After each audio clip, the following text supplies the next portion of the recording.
आज बैसाखी पूर्णिमा का अवसर और कथा श्रवण करने को मिल रही है। भाग्य देखिएगा, यहाँ पर बहुत सारे शासकीय कर्मचारी भी लगे हैं, कोई डॉक्टर होने लगे हैं, कोई पुलिसकर्मी लगे हैं, कोई नगर पालिका के लगे हैं, कोई सेवादार लगे हैं, कोई सेवक में लगे हैं, कोई कार्यकर्ता लगे हैं। कभी जितने भी शासकीय कर्मचारी यहाँ लगे हों, चाहे पुलिस के लगे हों, डॉक्टर के लगे हों, चाहे प्रशासनिक आदि के लगे हों, कभी विचार करना, चित्त विट्टी में बैठकर, कभी एकांत में बैठकर विचार करना, अभी तक जो नौकरी करी वो दुनिया की करी, पर 7 दिन की नौकरी महादेव की करने को मौका मिला। दुनिया की नौकरी करी, उसने तनख्वाह दी। जो तनख्वाह दुनिया की नौकरी करी, जो तनख्वाह गवर्नमेंट ने दी, वो तनख्वाह पत्नी और बच्चों के काम आई। पर ये 7 दिन की जो नौकरी तुम कर रहे हो सेवा की, ये तनख्वाह वो देगा और उसी के काम आएगी, ये निश्चितता जो उसने दिया।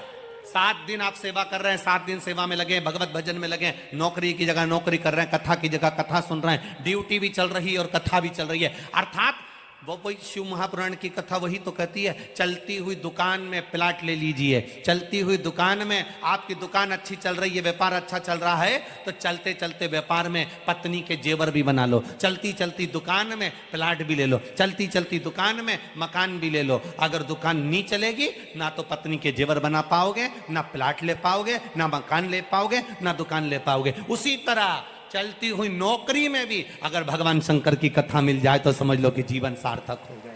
हाथ पैर चल रहे हैं, शरीर चल रहा है, और हमारे ये शरीर जब चल रहा है, उस चलते में भगवत भजन हो जाए, इससे बढ़कर सुख और क्या होगा। आज चौरसिया परिवार यहाँ कथा करवा रहा है, यजमान परिवार चौरसिया परिवार अगर यहाँ बैठा है, कथा के मुख्य यजमान बनकर बैठे हैं, तो चलते चलते इस शरीर के चलते चलते शिव महापुराण की कथा करवा ली, अपने जीवन को सार्थक कर लिया। ये जीवन की श्रेष्ठता है, ये जीवन का एक आनंद है,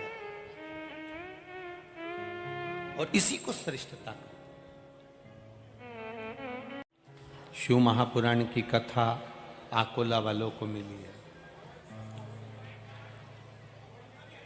समर्थ का मतलब ही सामर्थ्यता से होता है। समर्थ का मतलब ही होता है कि जिसके पास में कोई कमी ना हो, वो सामर्थ्यवान है, स्वयं में समर्थता है उसमें।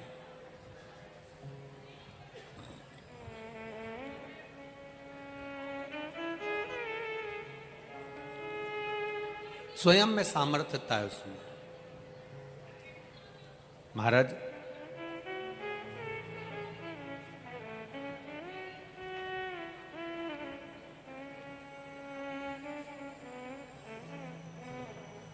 जब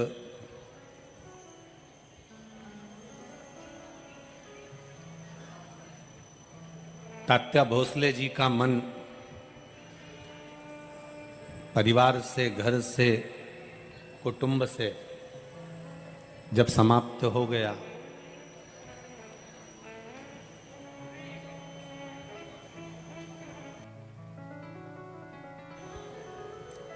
तात्या भोसले जी का मन जब हर जगह से अलग हो गया, तो तात्या भोसले जी ने एक विचार करा कि मैं अब जाऊं तो जाऊं कहां। जिसको परिवार से धक्का मिल जाता है, कुटुंब से धक्का मिल जाता है, जिसको हर जगह से चोट दे दी जाती है, हर जगह से धक्का दे दिया जाता है, हर जगह से उसको धकेल दिया जाता है, ठोकर लगा दी जाती है, हर जगह से जब वो ठोकर खा लेता है, तो फिर वो किसी न किसी सद्गुरु की शरण में चले जाता है, किसी न किसी गुरु की शरण में पहुंच जाता है। तात्या भोसले जी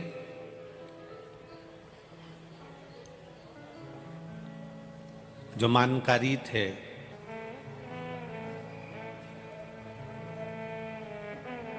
राज्य की सीमा का जिनके पास में कार्यभार था, उन तात्या भोसले जी ने विचार करा, मुझे परिवार अच्छा नहीं लग रहा, मुझे कुटुंब अच्छा नहीं लग रहा, मुझे ये संसार ठीक नहीं लग रहा, अब तो मुझे मेरे प्राणों को त्याग देना चाहिए, अब अंत समय की ओर मुझे चले जाना चाहिए। ठोकर लगने के बाद में, चोट लगने के बाद में, जगत के लोग जब आपको ताना दे देते हैं, जब गाली दे देते हैं, अपशब्द कह देते हैं, आड़ा टेढ़ा कह देते हैं, अपशब्द पर अपशब्द कह देते हैं, तब ये मन क्षुब्ध हो जाता है, फिर ये मन कहीं लगता ही नहीं। अब तो ऐसा लगता है कि प्राणों को त्याग देना चाहिए।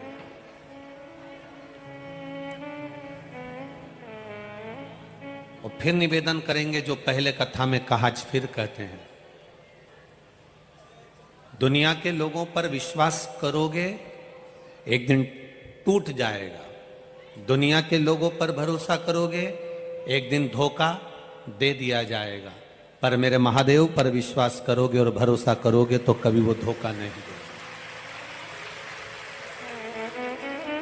शंकर भगवान पर करा गया विश्वास, शिव जी पर करी गई अटूट श्रद्धा, आपका भरोसा, आपकी दृढ़ता टूटने वाली नहीं है।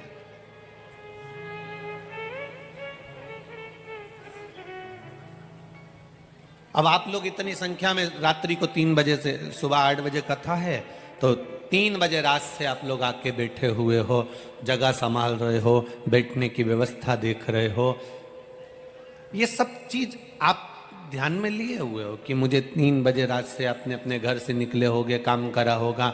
अब जरा विचार करिए, कितना परिवार का त्याग करा, अपनी निंद्रा का भी त्याग करा। नहीं तो तुम सुबह 7 बजे से पहले नहीं उठो, सुबह 7 बजे से पहले नहीं उठो। और वो तो कोई विशेष अगर घर में शादी हो, फंक्शन हो, तो तुम भले 6-5 बजे उठ जाओ, तो भी घर में भी कार्यक्रम होना, तो तुम 6:30 के पहले तो जगो ही नहीं। पर फिर भी अपनी निंद्रा का भी त्याग करा, अपने घर का भी त्याग करा, परिवार को त्यागते हुए 3 घंटा देवाधिदेव महादेव को दिया। जब आप अपनी निंद्रा का त्याग कर सकते हो, अपने घर का त्याग कर सकते हो और कथा स्थल तक पहुंच सकते हो, तो वो भी कैलाश का त्याग कर कर, काशी का त्याग कर कर आपके पास आ सकता है। ये निश्चित था। उसका भरोसा, उसकी दृढ़ता, उसका विश्वास, बस ये मूल है। और आपका भरोसा जब दृढ़ हो जाएगा, आपका विश्वास जब दृढ़ हो जाएगा, तो उससे मिलन निश्चित है।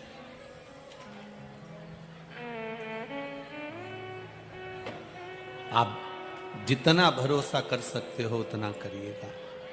महाराज तात्या जी भोसले जी, जिन्होंने अपना घर, अपना परिवार, जहां से उनको ठोकर मिली, जहां से उनको अपशब्द कहा गया, जहां से उनको ताने दिए गए, और उनके वैभव को, उनकी सत्ता को, उनके धन को, उनकी दौलत को हड़पने का प्रयास किया गया।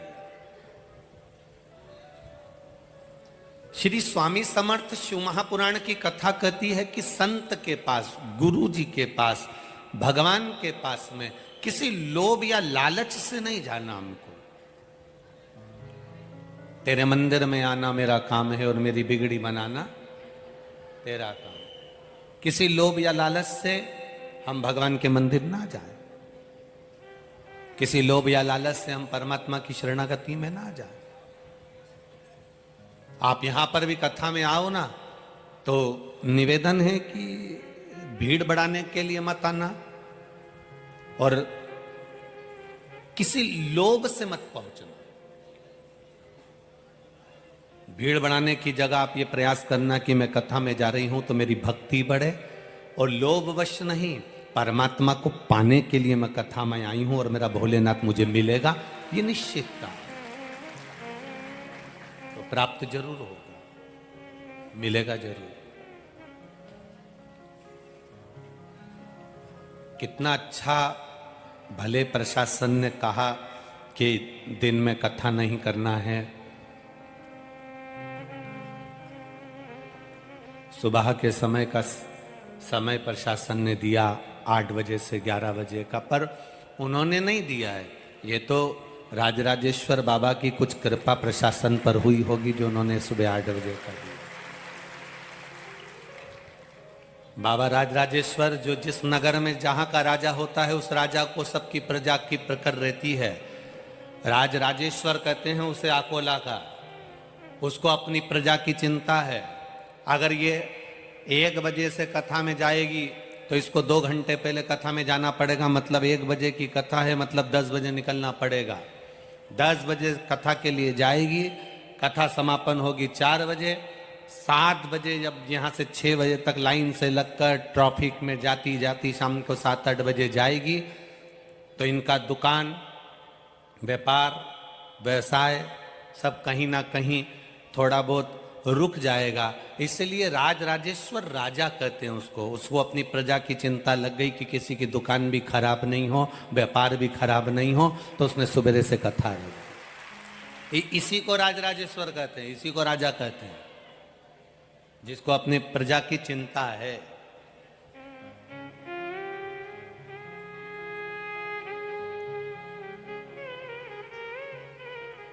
रामकृष्ण परमहंस जी और स्वामी विवेकानंद जी का चरित्र याद आ गया, जो वृंदावन की धरा पर सिर के बल उतरे थे और किसी ने प्रश्न कर लिया था रामकृष्ण परमहंस जी से कि भगवान की बंसी में ऐसा क्या है जो लोग पूरी रात भगवान की बंसी का इंतजार करते थे और भगवान के साथ रास करते थे। रामकृष्ण परमहंस जी ने कहा रात को सुबह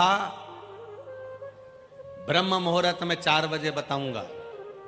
आधी रात को 1 बजे से वहां भीड़ लग गई यमुना जी के घाट पर, रामकृष्ण परमहंस जी नहीं आए। भीड़ लगी लगी लगी लगी लगी लगी 1 बजे से लेकर सुबह 5 बजे तक लोग इकट्ठे हो गए, लाखों की जनता इकट्ठी हो गई कि आखिर भगवान की बंसी में ऐसा क्या है जो गोपियां सुध भूल कर चली जाती थी आधी रात को। सुबह 6 बजे रामकृष्ण परमहंस जी आए और सारे लोगों ने, लाखों लोगों ने पूछा कि भगवान की बंसी में ऐसा क्या है जो गोपियां आधी रात को सुध भूल कर आ जाती थी। रामकृष्ण परमहंस जी ने कहा वो बंसी में क्या है मुझे नहीं मालूम, पर आज भी उस बंसी में दम तो है, इसलिए रात को 3 बजे से लेकर 6 बजे तक तुम यहां बैठे हो।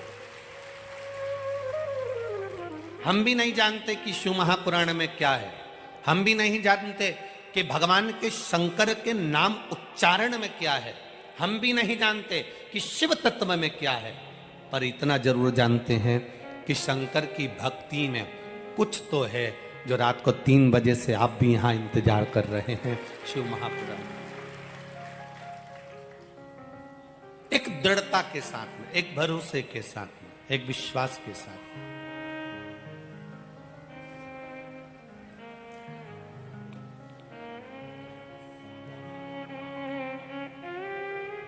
महाराज तात्या भोसले जी ने परिवार को, कुटुंब को, रिश्तों को, नातों को त्याग कर किसी गुरु की शरणागति ग्रहण करने का मन में भाव बनाया। मौका मिले जिंदगी में, बहुत लंबी जिंदगी नहीं है मनुष्य का, जीवन बहुत लंबा नहीं है।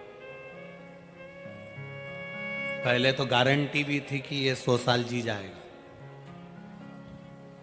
अभी तो किसी की गारंटी भी नहीं कि 100 वर्ष तक जी जाएगा। किसका भरोसा?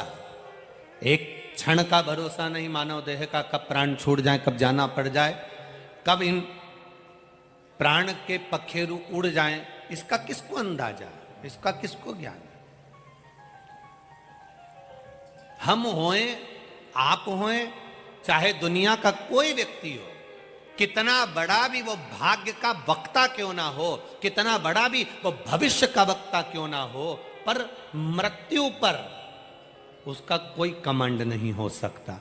मृत्यु सत्य है, इसलिए कहा जाता है राम नाम सत्य। मृत्यु की सत्यता है, उसको कोई नकार नहीं सकता। और जब मृत्यु सत्य है तो उसका विचरण, उसका विचार करना, उसका चिंतन करना तात्या भोसले जी ने विचार करा कि अब मुझे यहाँ पर परिवार में, नातों में, रिश्तों में, कुटुंब में, कबीले में नहीं रहना। अब मुझे छोड़कर भगवान की भक्ति की ओर अग्रण्य होना। मुझे भगवान का भजन करना है, मुझे स्मरण करना है, मुझे भक्ति करना है, मुझे मंत्र जाप करना है, मुझे नाम जाप करना है। और तात्या भोसले जी